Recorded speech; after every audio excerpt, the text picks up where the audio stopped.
Hello, everyone, and welcome to today's edition of Payroll Expert Reads 940 Federal Unemployment Instructions.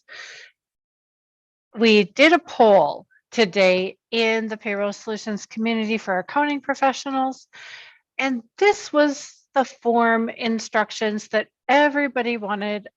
They got the most votes for. So I'm going to start doing polls in the different Facebook groups. So if you're a business owner, please request to join the Payroll Solutions community for business owners. And if you're an accounting professional, please request to join the Payroll Solutions community for accounting professionals. And I will periodically have polls in there to get content ideas on what IRS form instructions that are payroll related you would like to see me read next. All right, so I am going to share my screen and we will read. Well, first I'm going to show you what Form 940 looks like. It's the employer's annual federal unemployment tax return.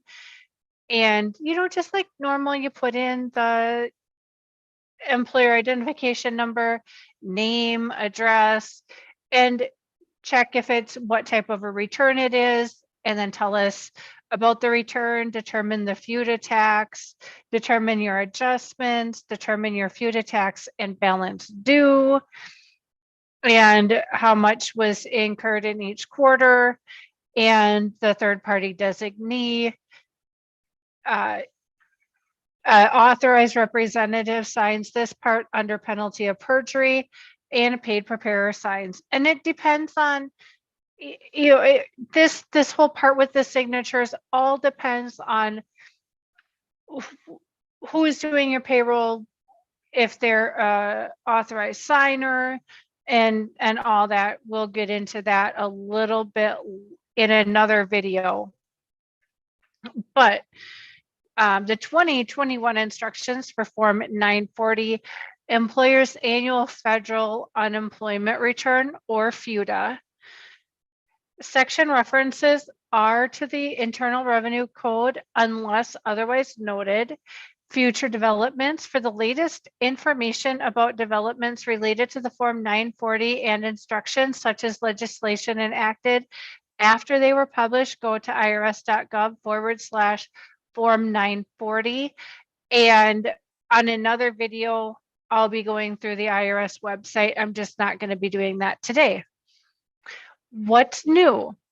Credit reduction state. This is going to be huge in the next couple of years.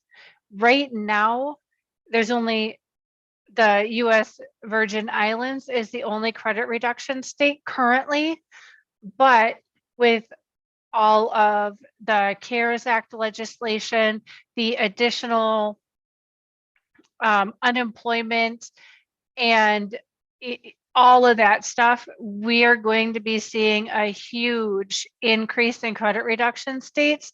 If you were around and doing payroll in 2010, 11, and 12, you've seen a lot of states having federal credit reductions. And the reason that you have a credit reduction state, and a credit reduction sounds good, right? But it's not, it's really bad. It's a state that hasn't repaid money it borrowed from the federal government to pay unemployment benefits is a credit reduction state. The Department of Labor determines these states. If an employer pays wages that are subject to the unemployment tax laws of a credit reduction state, that employer must pay additional federal unemployment tax when filing its Form 940. For 2021, the US Virgin Islands is the only credit reduction state. If you paid any wages that are subject to the unemployment compensation law, the US Virgin Islands, your credit against federal unemployment tax will be reduced based on the credit reduction state. For the US Virgin Islands, use Schedule A, Form 940 to the credit reduction. For more information, see Schedule A, Form 940 instructions or visit IRS.gov.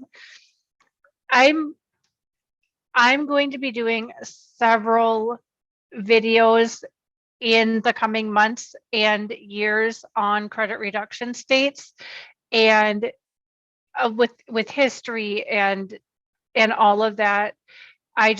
We're just mentioning it here because it's part of the instructions, but I do have planned some of my content out for when it's going to be timely. And so I have several videos on credit reduction states planned for this fall. Reminders, moving expense and bicycle commuting reimbursements are subject to FUTA tax. The Tax Cuts and Jobs Act, PL 115 to 97, suspends the exclusion for qualified moving expense reimbursements from your employee's income under Section 132 and the deduction from the employee's income under Section 217, as well as the exclusion for qualified bicycle commuting reimbursements from your employee's income under Section 132 beginning after 2017 and before 2026. Therefore, moving expenses and bicycle commuting reimbursements are not exempt from FUTA tax during this period. Don't include moving expense or bicycle commuting reimbursements on Form 940, line 4. For more information about fringe benefits, see publication 15B.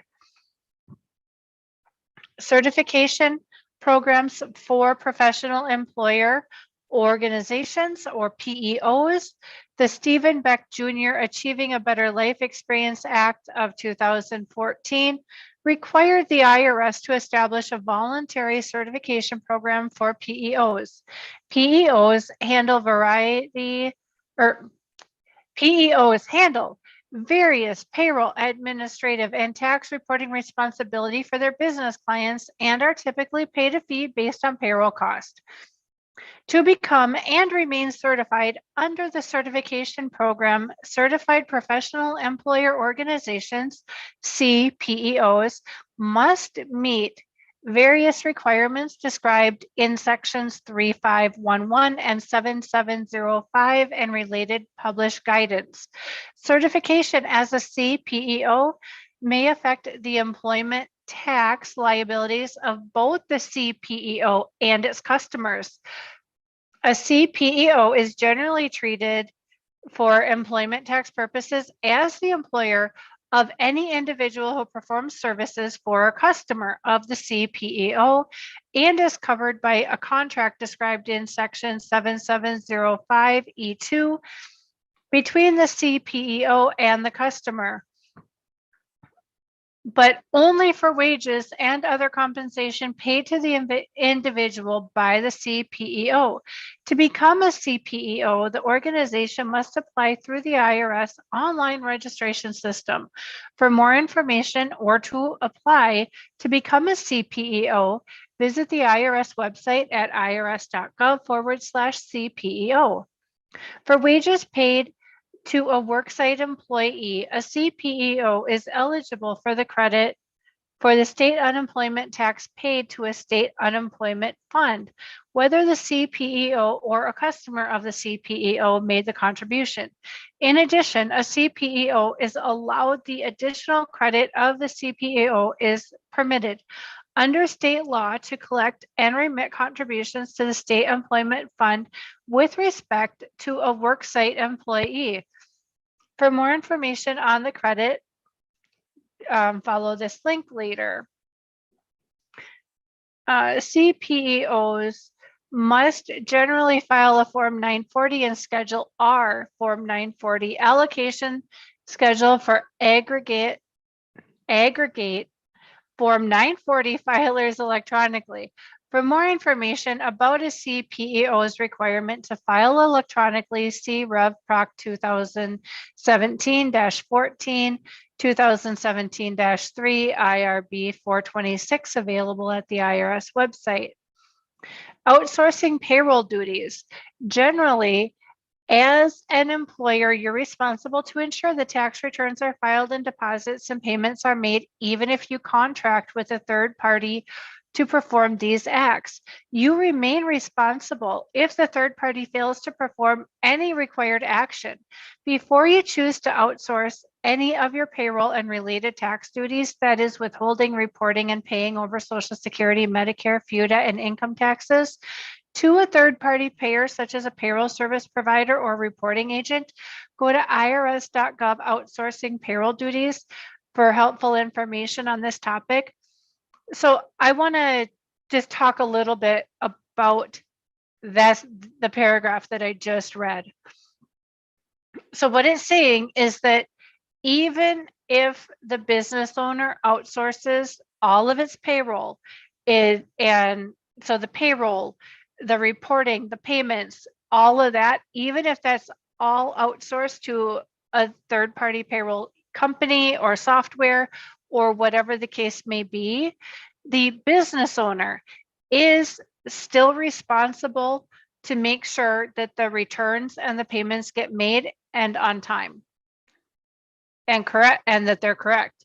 And the outsourcing payroll duties on the IRS website is super informative. I send this to a lot of our payroll restoration clients who really can't understand why, if they had a contract with a third-party payroll provider or software that claimed to be full service, if they had contracts with them, why the IRS or states are coming after them. And it is because it doesn't matter what contracts you have in place, you as the business owner are still 100% fully responsible for understanding and knowing that payroll is done, the payments are made, and everything is correct. If a CPEO pays wages and other compensation to an individual performing services for you, the services are covered by a contract described in section 7705E2 between you and the CPEO.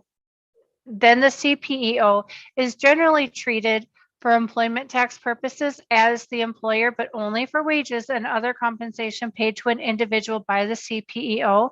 However, with respect to certain employees covered by a CPEO contract, you may also be treated as an employer of the employees and consequently may be also liable for federal employment taxes imposed on wages and other compensation paid by the CPEO to such employees. For more information on the different types of third-party payer arrangements, see section 16 in Pub 15. So the reason I wanted to stop and talk about the outsourcing payroll duties and the employer being held responsible before I got to the CPEO part is because one paragraph seems to contradict the other paragraph, but they don't, and here's why. If you are paying the employees, even though you've got a third-party payroll software or a third-party payroll company involved in the process, you are still the employer of record. You're the one that is paying your employees directly.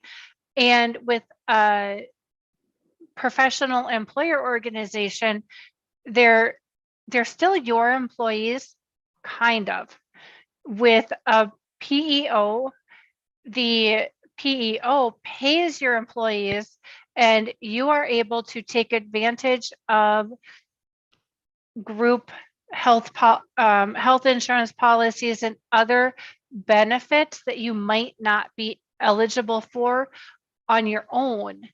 And the CPEO often becomes the employer of record because it's their federal tax ID number that the payments are being made under. So if any of this isn't clear and you have questions, please put it in the comments. I am going to stop this. I'm going to stop this instructions here because I think we've covered a lot. and I try not to overwhelm you too much with these videos. So thank you guys for watching. And if you feel like this is of value, please like the video, share the link to the video where you see fit so that other people can benefit from these videos also. And we'll see